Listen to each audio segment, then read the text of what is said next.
করছি আল্লাহর মতো আপনার সবাই অনেক ভালো আছেন। ছোট্ট একটা গ্রাম, নাম বাউলতলা।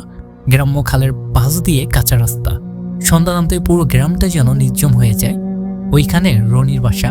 বয়স সবে 20, পড়াশোনায় তুখুর, কিন্তু সংসারের অভাব অটনের কারণে পড়াশোনা খরচ জোগাতে হিমশিম খেতে হয়। বাবার শরীর ভালো না, মা রান্নাঘরেই ব্যস্ত। আর রনি, সে যেন একা যোদ্ধা। সেদিন সন্ধ্যায় রনি বসেছিল বারান্দায়, পকেটে মতো 10 টাকা, বাড়িতে তরকারি নেই।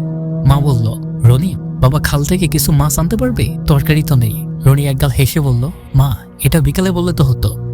আচ্ছা, যাচ্ছি, দেখি ভাগ্যে কি জোটে। হারিকেনটা হাতে নিয়ে ঝুড়ি আর দড়ি কাটা তুলে নিল রনি। রাত প্রায় 8:30। চাঁদে আলো নেই, শুধু গাছের ফাঁক দিয়ে হালকা আলো এসে পড়েছে। খালের ধারে হাঁটতে হাঁটতে সে পৌঁছালো সেই জায়গায়। সেখান থেকে খালে বড় মাছ পাওয়া যায়, কিন্তু খালের সেই অংশটা ভৌতিক বলে গায়ের লোকেরা এড়িয়ে চলে।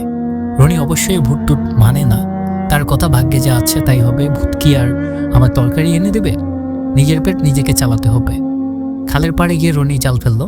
হালকা ঢেউয়ের শব্দে পরিবেশটা খুবই কাজ ছমছমে লাগছিল।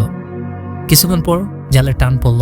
রনি জাল ধরে, কিন্তু জালটা যেন কেউ টেনে নিয়ে যাচ্ছে। সে অনেক কষ্টে টানতে টানতে জালটাকে তুলে আনলো। জালে অনেক বড় একটা মাছ আটকা পড়েছে, কিন্তু মাছের গায়ে ক্ষত চিহ্ন, যেন কেউ ধারালো কিছু দিয়ে কেটেছে। পিছন থেকে তখন একটা ভয়ঙ্কর হাসি ভেসে এলো। রনি পিছনে ঘুরে দেখলো একজন কুজো লোক বসে আছে খালের ও পাশে। হারিকেনের আলোয় তার মুখ ঠিকঠাক মতো দেখা যাচ্ছিল না।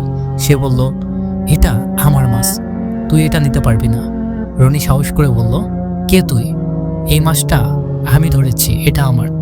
কুজো লোকটা দাঁড়িয়ে বলল, তুই আমাকে চিনবি না, কিন্তু আমি তোকে চিনি। তুই আমাকে নিয়ে গেলে তোর ক্ষতি হবে। রনি কিছু বুঝে ওঠার আগে লোকটা খালের পানিটা ঝাঁপ দিল। এবার পানির মধ্যে প্রচণ্ড তোলপাড় শুরু হলো, যেন খালটা ফেটে যাচ্ছে। রনি ভয় পেয়ে জাল মাছ সবকিছু ফেলে রেখে দৌড় দিল। পিছনে শুনল সেই ভয়ঙ্কর হাসি আবার বেশি আসছে। এরপর থেকে রনি আর যায়নি সেই খাল পাড়ে মাছ ধরতে। ঘটনাটি 3 দিন পর সবার সাথে শেয়ার করেছেন। আর এই 3 দিন রনি প্রচণ্ড অসুস্থ ছিলেন।